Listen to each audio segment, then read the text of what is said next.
bon, je mets... Est-ce que c'est bon pour toi? Ok, ouais, c'est bon, Ok. c'est bon pour moi. Ben, merci d'être venu assister à ma session qui s'appelle Au bas des méthodologies de concepts puissants qu'à transformer durablement. C'est la première fois que je vais jouer cette session publiquement. Mes slides vont être à dispo, pas besoin de prendre en photo les slides, je vais les mettre à disposition.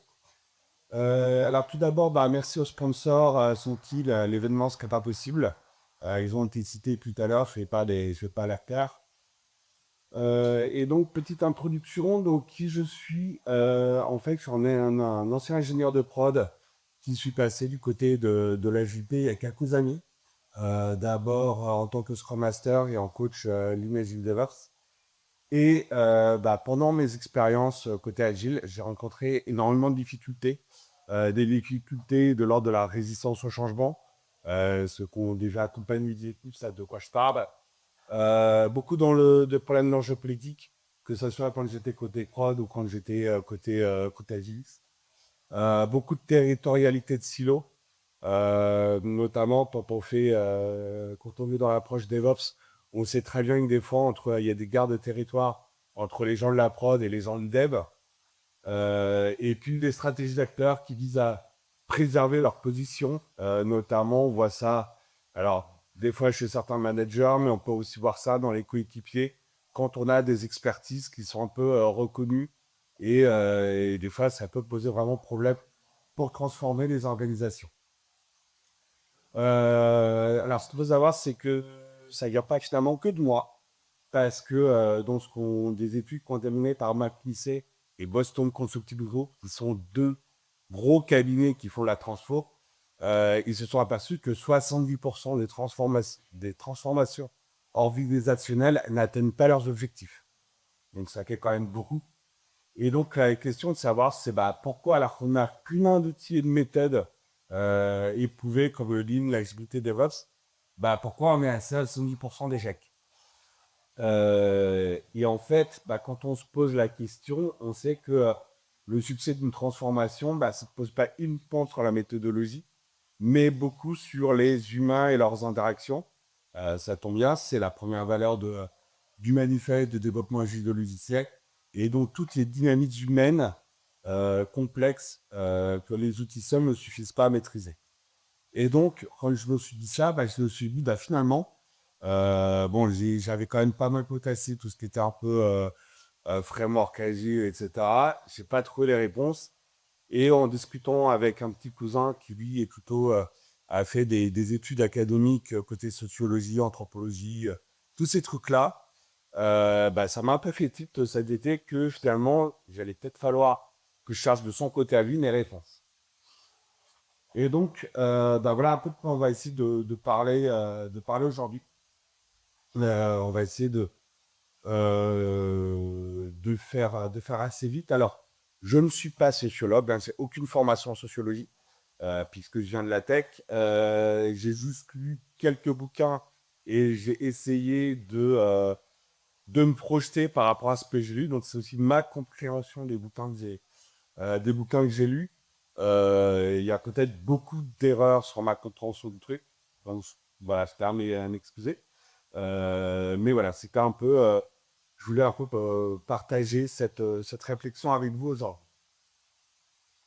Donc, on va commencer par parler de l'habitus organisationnel. Alors, avant de parler d'habitus, on va introduire un monsieur qui s'appelle Pierre Bourdieu. Est-ce qu'il y en a qui connaissent ici dans la salle? Ah, quand même quelques-uns.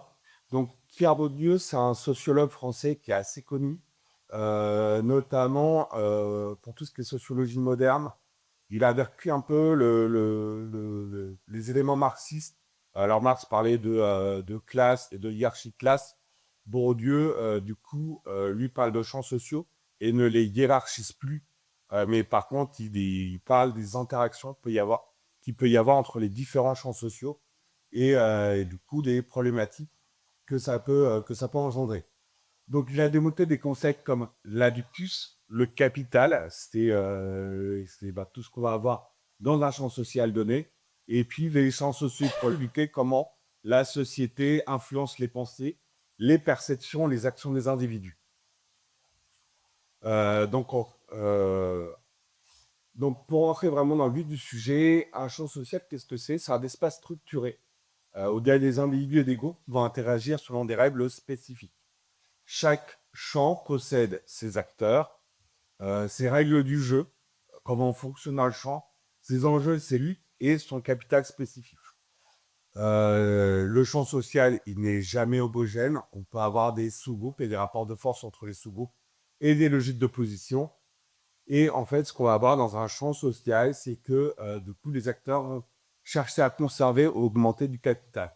Ça peut être du capital économique, donc c'est notre richesse qui est détenue par un individu ou une organisation. Du capital culturel, c'est son savoir-faire, ses compétences, ses diplômes. Son capital social, l'ensemble des relations qu'il a avec les autres. Son capital symbolique, c'est un peu la forme de reconnaissance et l'impact qu'il peut avoir. Et le capital informationnel, c'est sa capacité à capter et à traiter des informations. Donc, on va avec le champ social, on va pouvoir retrouver ça dans une organisation. Si on regarde dans une organisation, on va avoir plusieurs champs sociaux qui ont des enjeux différents. Vous allez avoir par exemple le champ social des C-level qui vont avoir plutôt s'occuper de la vision stratégique. Ils ont leur propre langage, leur propre façon d'être et de penser les choses. Vous allez avoir le middle management qui va avoir aussi ses propres spécificités. Vous allez avoir les fonctions support. Les RH, par exemple, ne vont pas du tout avoir la même culture que les techniciens qui vont faire les équipiers, les développeurs. Donc, on a chacun nos champs sociaux, même nous, les coachs agiles. Et en fait, on va s'apercevoir que va y avoir des enjeux de pouvoir et puis des incompréhensions entre nous. Donc, pour définir un champ social, bien l'habitus, en fait, c'est l'ensemble des réflexes, des croyances et des comportements qu'un individu va adopter sans même y penser. Ce sont des choses qu'on a, qui sont tellement enfermées par l'apprentissage, soit par l'expérience, etc., que du coup, ça va devenir inconscient. Il va falloir vraiment y faire attention. Donc, ça existe au niveau, à la fois au niveau du champ social. Par exemple, si on regarde les coachs agiles, on va avoir un certain nombre de références intellectuelles, etc. Et puis, on va avoir aussi au niveau individuel.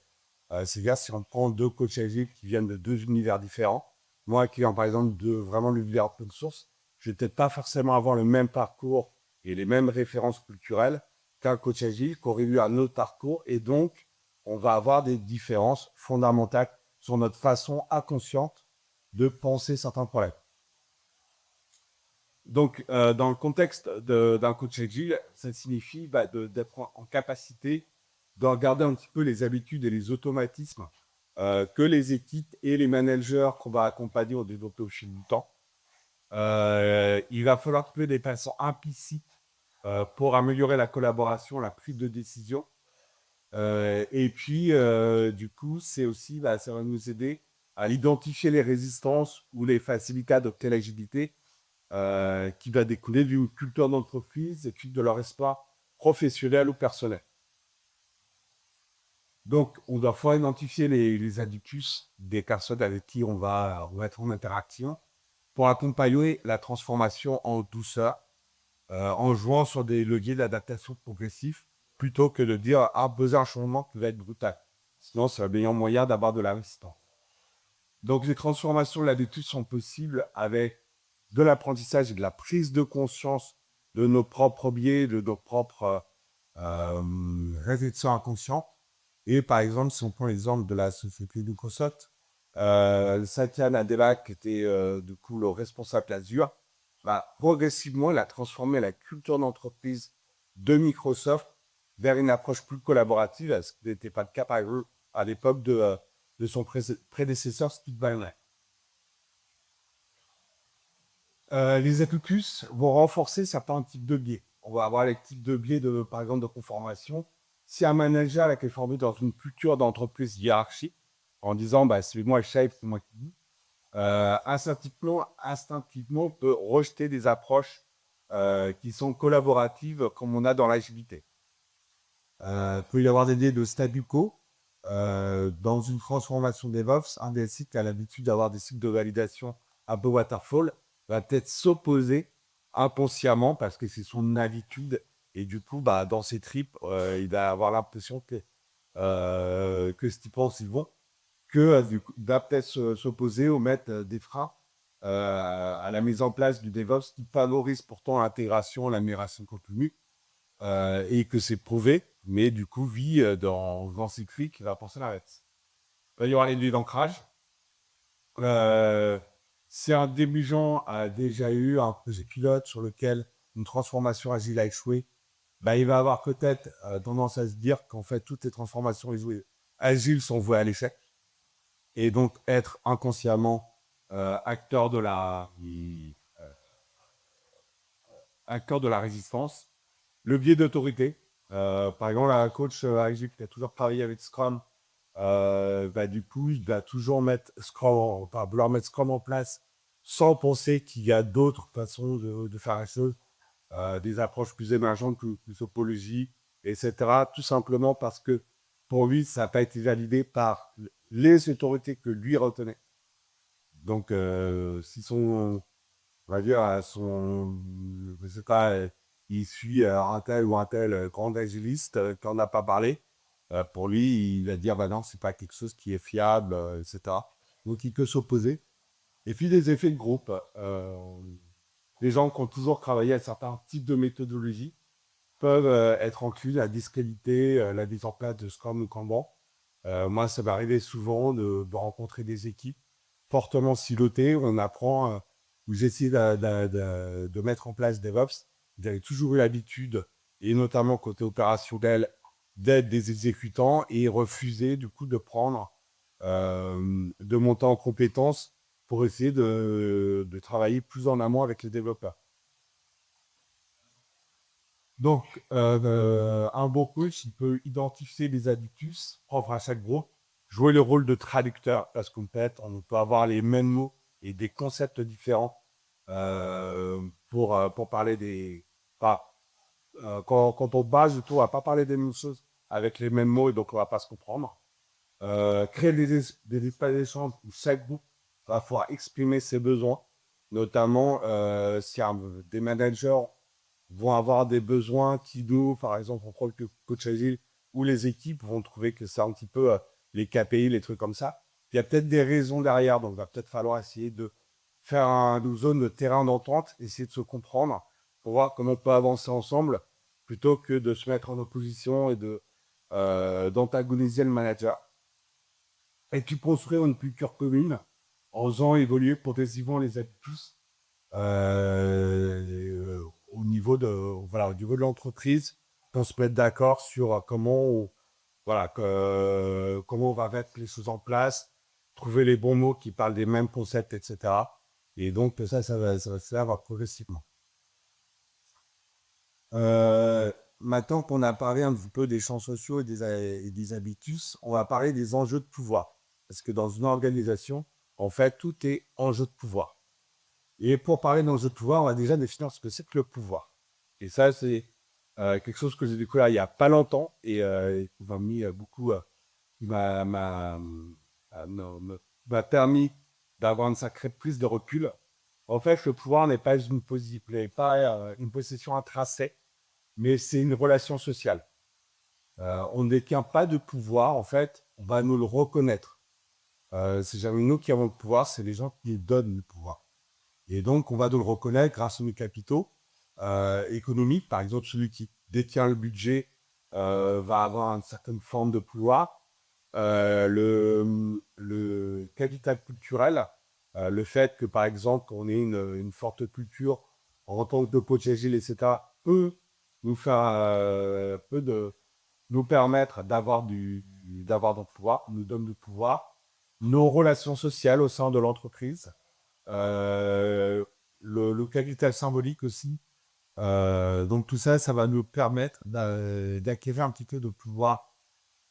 Et donc, un coach agile, au niveau du pouvoir, il peut être très compétent, avoir un mandat clair, mais s'il est parcouru par les équipes ou le management, son impact est limité. Ça m'est arrivé encore récemment, j'ai accompagné une équipe, j'avais un mandat clair, un mandat qui avait été accepté par le PO, le Scrum Master, et du coup, avec des changements demandés par le management. Donc, je pensais que j'étais légitime pour transformer l'équipe. L'équipe t'a donné le pouvoir parce qu'ils m'ont vu comme quelqu'un qui allait complètement à l'encontre de comment ils voulaient travailler. Donc, du coup, ils n'ont jamais donné le pouvoir, jamais pu faire de transformer cette équipe. Ça a été un échec dès le départ parce qu'en fait, je n'avais pas de pouvoir. Un C-level peut théoriquement imposer une transformation à vie, mais par contre, s'il ne va pas incarner le changement, les équipes en bas vont dire, bah voilà, il n'incarne pas le changement, donc en fait, pourquoi on va le faire? Et du coup, la transformation risque d'échouer. Un développeur senior, par contre, il peut devenir une référence en d'équipe parce que voilà, il entend les gens, etc. Et en fait, ses pairs vont lui accorder une crédibilité, du pouvoir. Et donc, en fait, il va avoir un pouvoir officieux. Et donc, c'est quelqu'un à identifier parce que ça peut être à la fois un allié si vous arrivez à le mettre de votre côté, mais si par contre vous le mettez en opposition, il peut devenir un sacré frein au changement. Donc, le pouvoir, c'est un crédit qu'on accorde et il faut constamment pouvoir le légitimer. Un RTE Safe qui impose Safe sans écouter les équipes, il va perdre en légitimité et donc les développeurs risquent de reconnaître d'autres acteurs comme leaders informels. Et donc, ça peut favoriser des conflits à l'intérieur d'un train. Un middle manager qui va refuser l'agilité au profit d'un management classique peut se voir délégitimité par ses propres équipes et qui vont reconnaître le coach agile comme le leader référent sur le futur de l'organisation. Là encore, ça peut être très dangereux et créer des conflits au niveau de l'organisation avec, par exemple, puisque le middle manager a quand même le pouvoir décisionnaire au niveau des gens qui l'emploient, etc., aboutir finalement à ce que le coach agile se voit sortir de mission. Un coach agile qui arrive en mission avec une posture trop dogmatique peut être rejeté par les équipes. Voilà, c'est ce que je vous expliquais tout à l'heure. Hein. Ça m'est arrivé plusieurs fois, un peu, vous devez vous inspirer de Dorad, Severette, etc. Et les équipes qui ne connaissaient pas, et ben, du coup, m'ont rejeté. Ils ont continué à suivre leur propre dynamique. Et ça a été très compliqué d'avoir de pouvoir les transformer et de comprendre à l'aspect de pouvoir, m'aide aujourd'hui à me dire, bah, il faut être beaucoup plus doux et laisser le temps au temps pour que l'équipe nous accepte avant d'apporter des nouvelles références. Donc le pouvoir, il se construit par la reconnaissance, la crédibilité et l'influence plus par que le titre ou l'expertise. Donc il attend la construire, cette reconnaissance, cette crédibilité. Il circule et se reforme en fonction des interactions et des contextes. Et puis, il peut être contesté, déplacé ou perdu si l'acteur ne maintient pas sa légitimité dans le champ. Donc, c'est pour garder le pouvoir, c'est tout le temps qu'il faut savoir aussi se remettre en pause. Et quand on commence à avoir des résistances, ça peut être aussi des signes qu'on est en train de perdre le pouvoir et donc, du coup, qu'on peut aller faire échouer une transformation. Ce qui compte, c'est pas ce que l'on met, mais ce que les autres reconnaissent en nous. Donc voilà, c'est vraiment dans les interactions et continuer à avoir de bonnes interactions.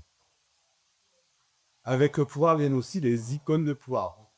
Les icônes de pouvoir, ça va être des gens à qui inconsciemment vous allez attribuer du pouvoir parce qu'ils vont correspondre à une figure symbolique d'un type d'autorité dans un champ social. Typiquement, si on s'imagine un développeur expérimenté, on va se le représenter d'une certaine façon. Alors, on aura peut-être tous des représentations différentes, mais si on voit quelqu'un qui va correspondre à cette représentation, on va avoir tendance inconsciemment à lui donner peut-être plus de pouvoir que ce qu'il en a réellement. Et comme du coup, c'est vous qui donnez le pouvoir, bah du coup, le pouvoir, il en a. C'est pas des simples clichés, mais des modèles qui vont être légitimés par les institutions, les structures sociales. Si on prend par exemple une icône de pouvoir de leader de la tech, de CEO de la tech, souvent il va y avoir quand même cette histoire de personne qui a monté son entreprise dans son garage. Et aujourd'hui, on a certains CEO qui reprennent ce narratif qui est complètement fallacieux les concernant Si on prend par exemple Bill Gates n'était pas simplement un petit informaticien dans son garage, mais le fils d'un puissant avocat d'affaires dont la mère était à des conseils d'administration devant de grandes entreprises. Donc, c'est pas le qui va dans son garage, qui a Microsoft tout seul et qui a percé tout seul.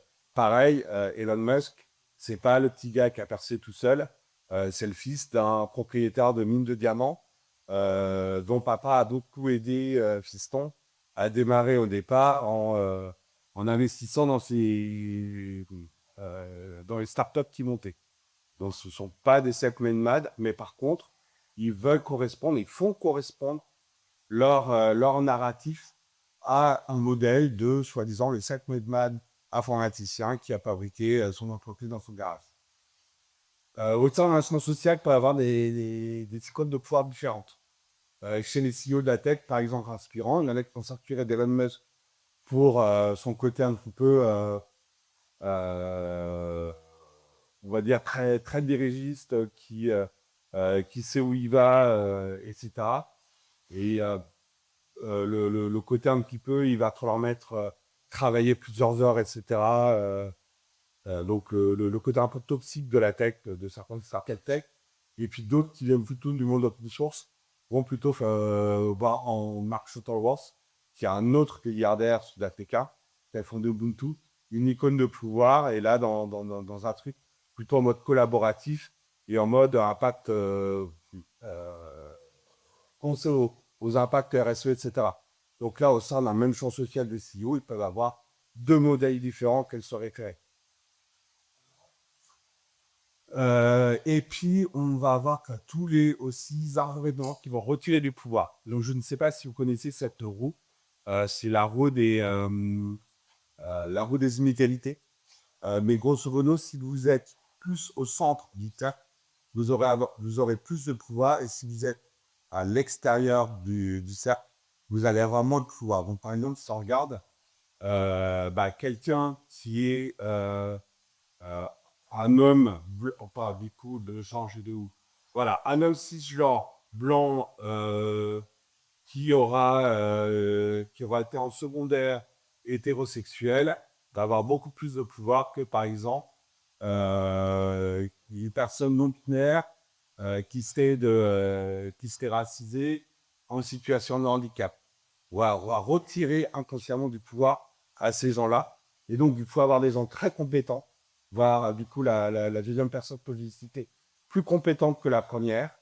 On va donner inconsciemment plus de pouvoir à la première. Donc ça, c'est quelque chose qu'il faut vraiment en avoir conscience dans nos relations avec les autres, parce que ça joue beaucoup. Avec le pouvoir, on a aussi des zones d'incertitude. Alors, les zones d'incertitude, c'est des espaces dans lesquels les règles, les processus et les connaissances ne sont pas clairement définis. Donc, plus une personne contrôle une zone d'incertitude, plus elle détient du pouvoir dans l'organisation. Ça, c'est donc une théorie notamment de l'échec Rosier, qui était sociologue français également, qui a découvert ça. Et donc, en exemple concret, ce que ça donne pour nous en Agilus, dans une transformation agile, le RTE, il va détenir une zone d'incertitude parce qu'elle est souvent le seul à comprendre réellement comment articuler les dépendances entre les équipes. Et il va devenir incontournable.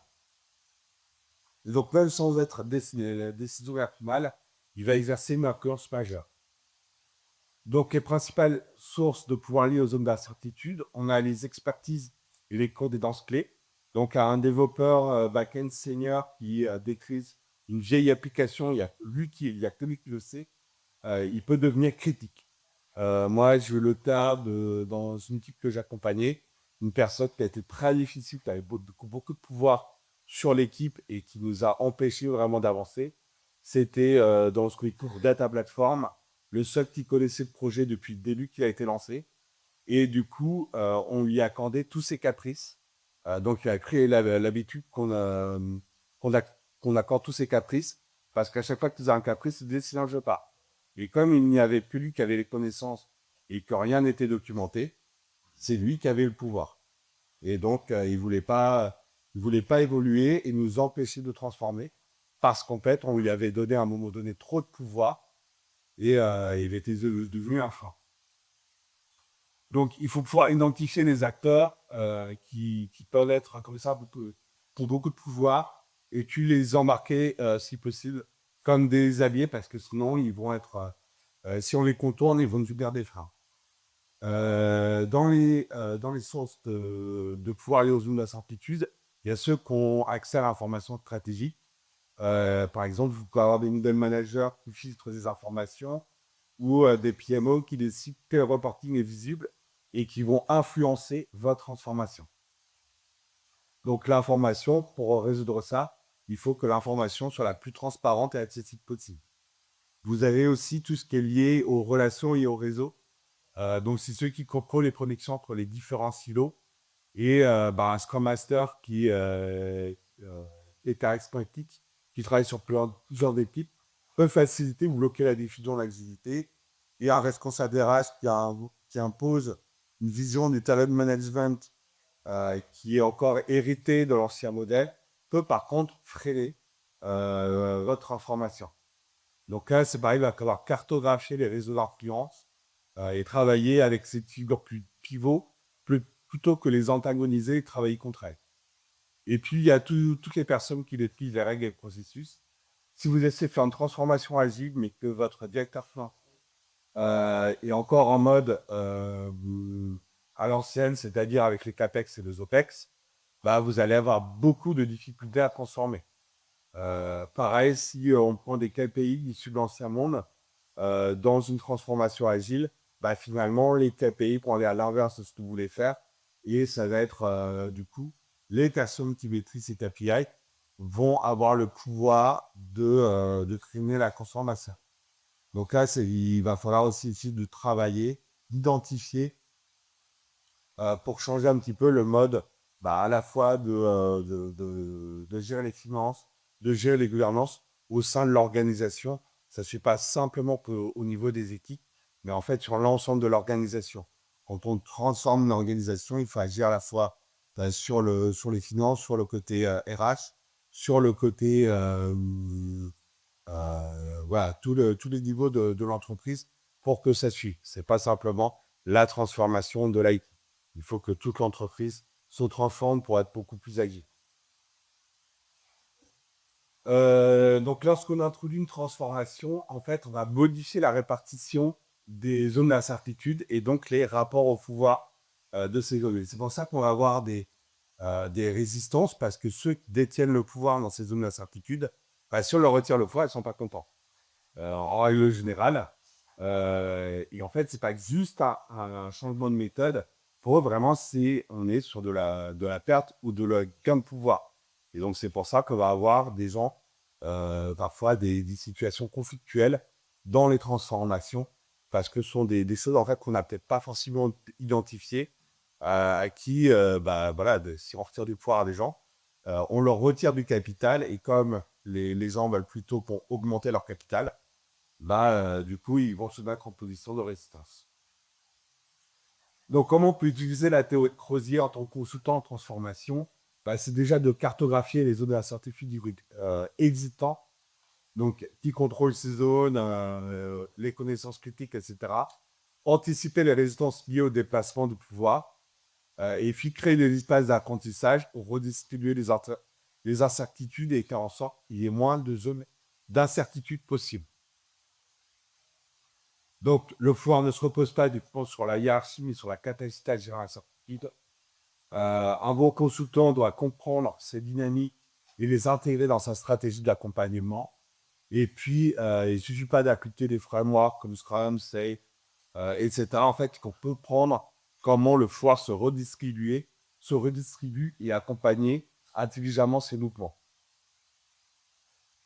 Donc, quand on atteint une transformation, on va aussi on travaille dans la complexité et donc il va y avoir des comportements, des effets émergents par le fait de nos actions.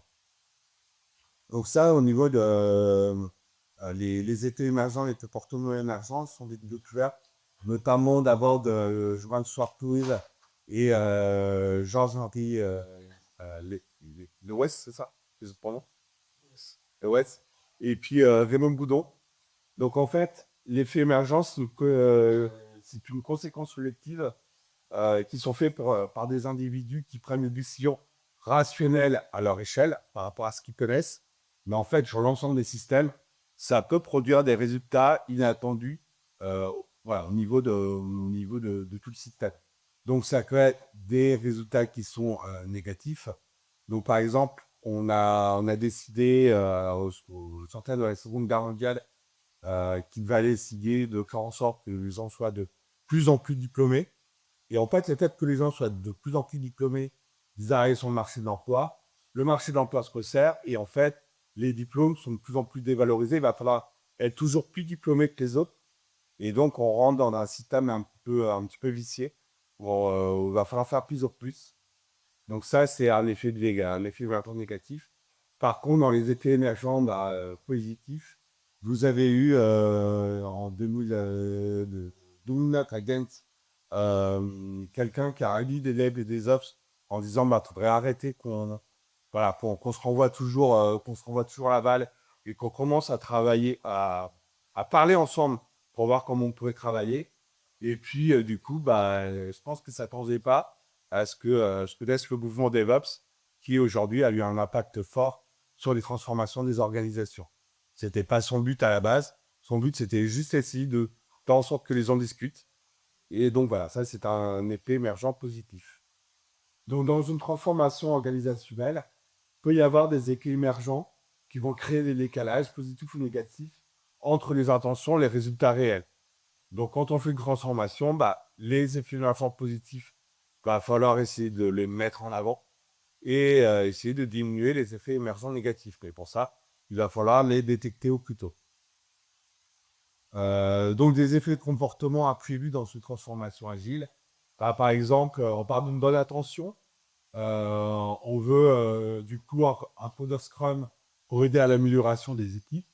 Et puis en fait, bah, les équipes vont appliquer Scrum sans en comprendre le sens. Et du coup, on va avoir des dénis qui vont pas avoir d'engagement réel, des rituels vite et des managers qui vont surveiller la vélocité comme indicateur de performance individuelle.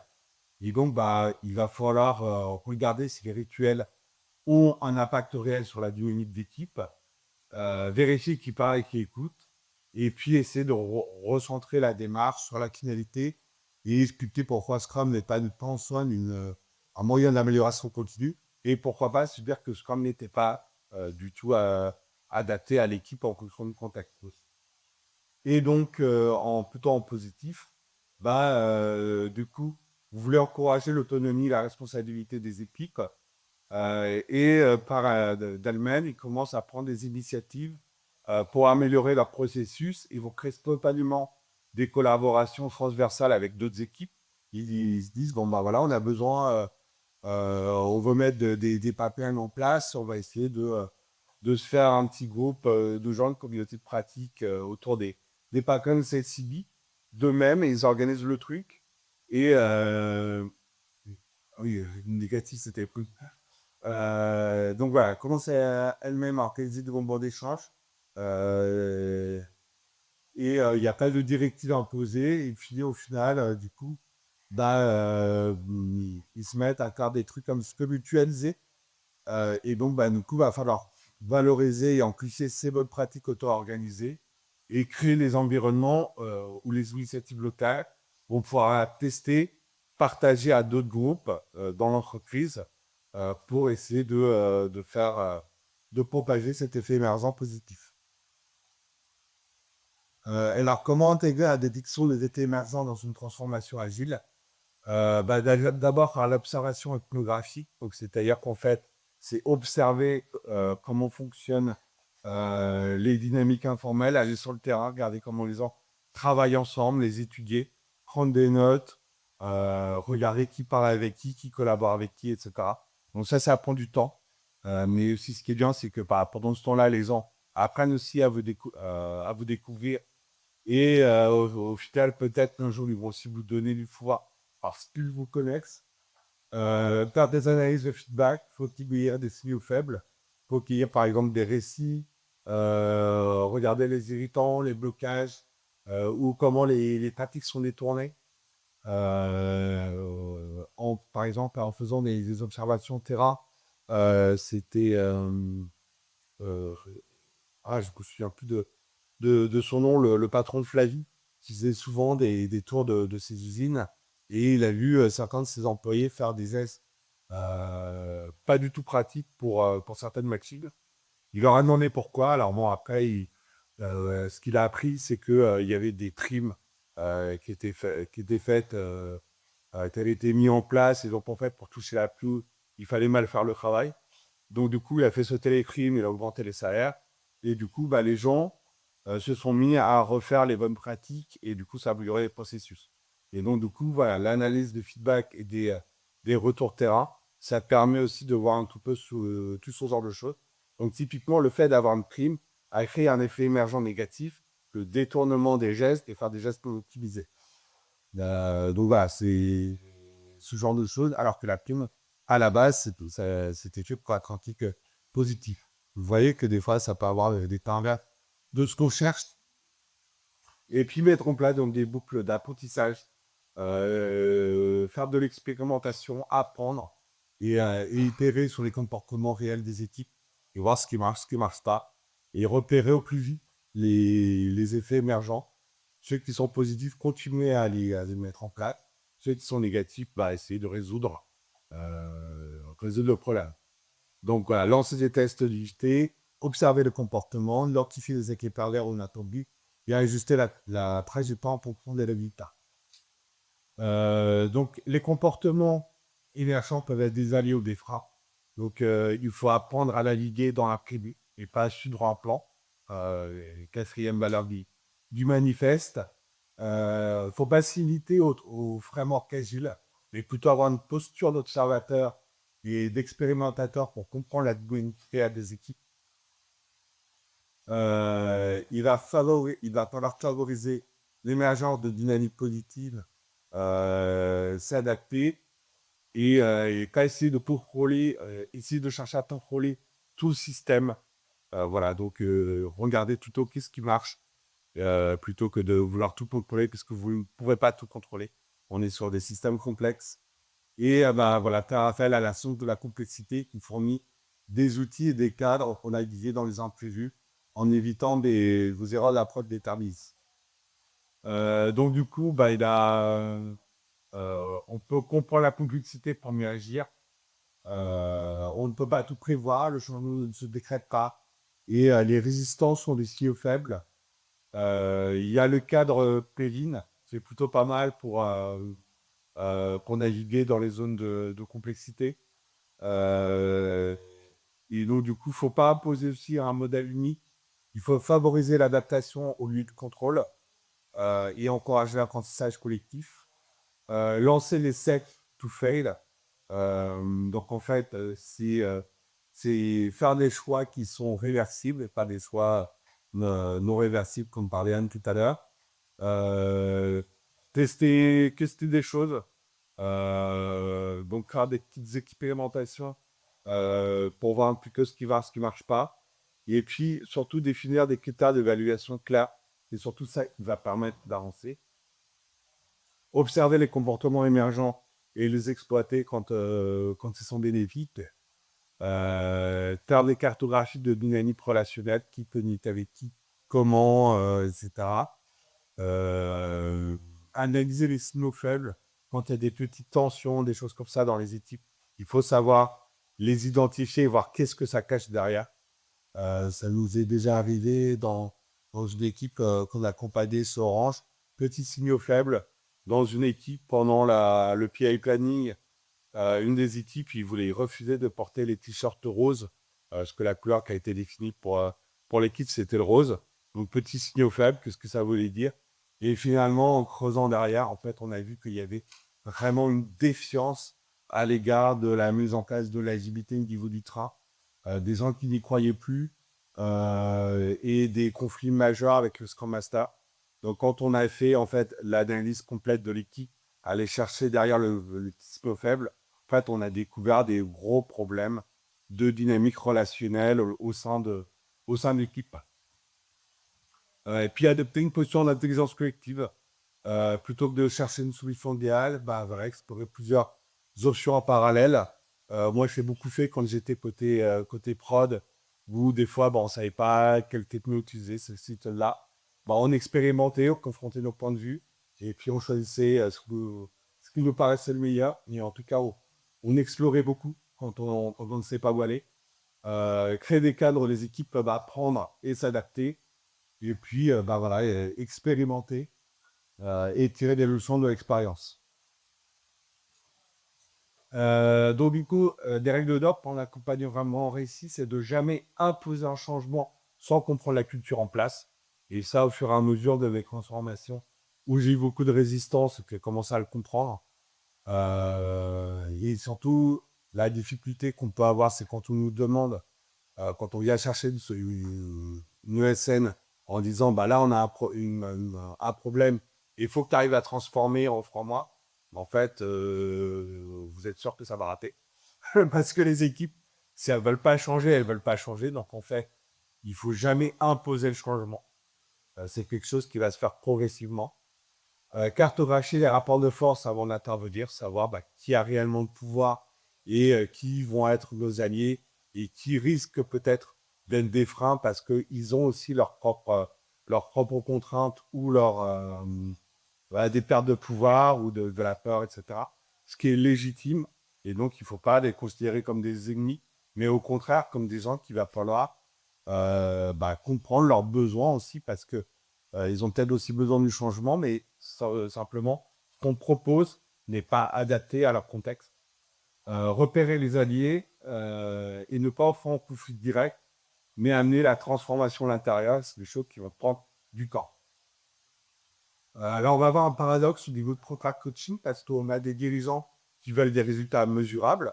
Donc, quand on arrive et notamment quand on parle du mandat de coaching, bah, ils nous demandent des résultats, ils nous demandent des OKR, des choses comme ça.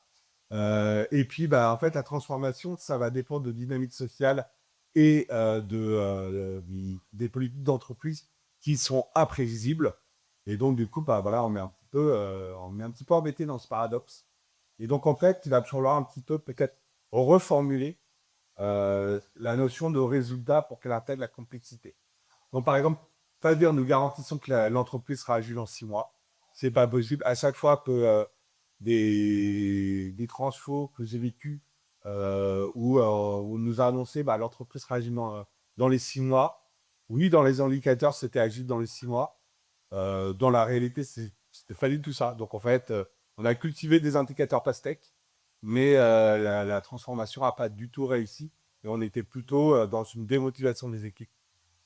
Dire que les silos seront suprêmes à telle échéance, c'est pareil, ça ne marche pas. Donc, plutôt de se dire, voilà, on va s'engager sur une trajectoire d'amélioration avec des indicateurs observables et on va définir ensemble ces indicateurs.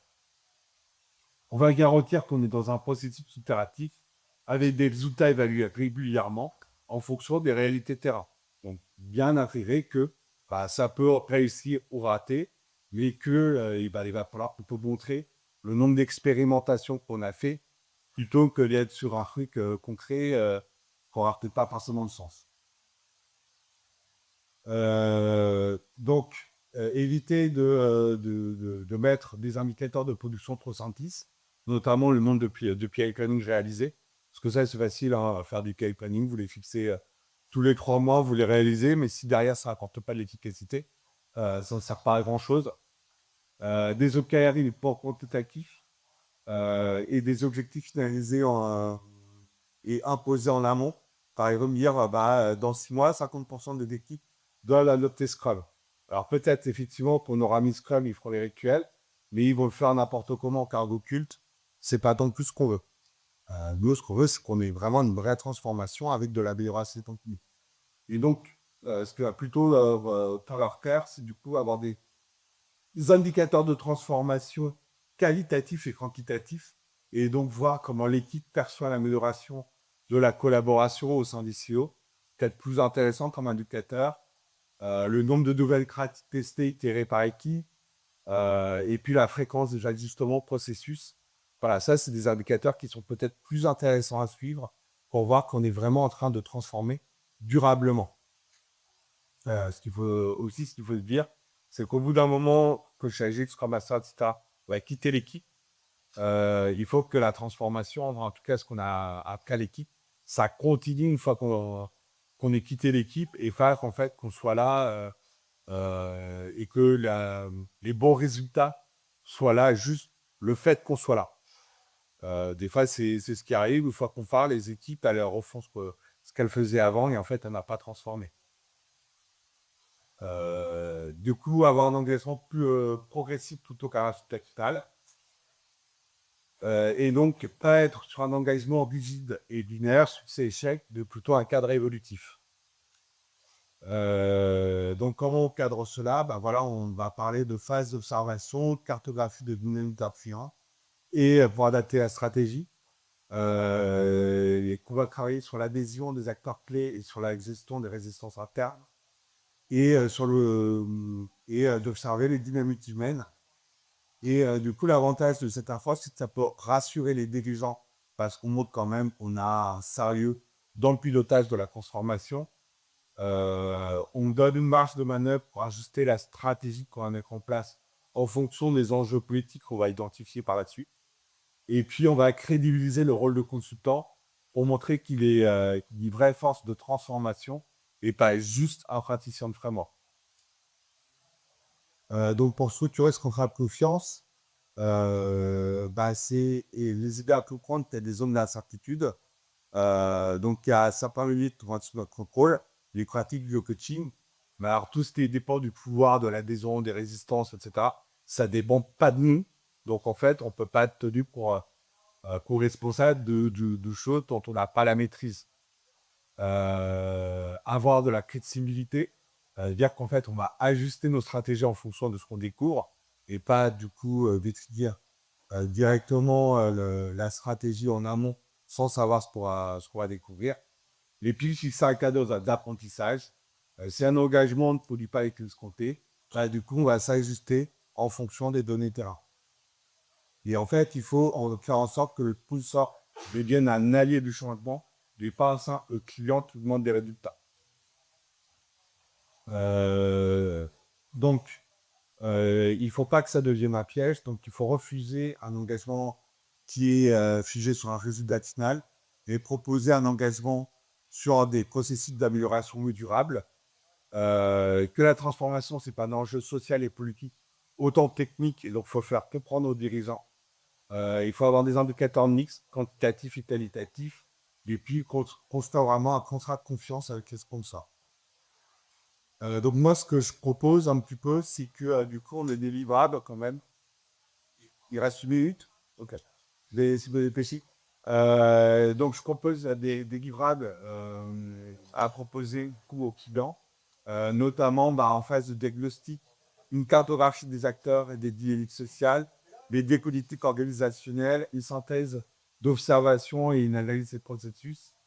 Pour le pilotage d'expérimentation, un backlog de transformation, journal d'expérimentation qui Batstera, stratégie de co-construction et pilotage des effets d'argent.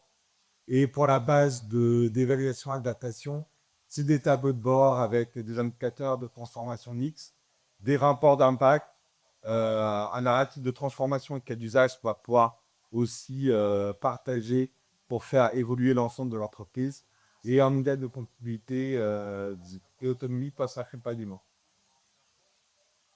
Donc en fait, pour conclure, du coup, moi ce que je dis, c'est qu'il vaut mieux maintenant aujourd'hui adopter une approche transdisciplinaire pour faire notre formation organisationnelle. C'est qu'il faut savoir naviguer dans le système contexte grâce aux sciences de la complexité. Et là, je vous ai mis quelques sujets à creuser. Anticiper les résistances grâce au centre social. Je vous ai mis aussi quelques pistes à creuser. Mieux décoder les dynamiques collectives grâce à la psychologie et la neuroscience, notamment la psychologie sociale aussi, et par exemple, l'ergonomie, etc., qui peut être très intéressant aussi pour comprendre certaines postures des personnes face à la résistance aux retraites et au changement, et puis structurer l'agilité avec des approches issues du management des économies, mais surtout basées sur la science et pas sur des pseudosciences. Pour moi, c'est vraiment le plus important. et donc de dépasser l'illusion mécanique des politiques de transformation, créer des stratégies d'adaptation pour les dynamiques réelles observées sur le terrain, euh, s'appuyer sur des connaissances validées académiquement et pas sur des trucs comme j'ai vu plein de choses comme des spirales dynamiques, etc., qui ne sont pas validées académiquement, ça peut être dangereux. Donc, rester sur la validation académique des choses qui ont été reproductibles et qui sont vraiment explicables et favoriser l'approche exploratoire des grands cycles pour intégrer la dimension humaine, sociale, organisationnelle et stratégique. C'est pas un projet technique, une transformation, et donc ça nécessite une compréhension fine des dynamiques humaines et systémiques. Euh, une autre question.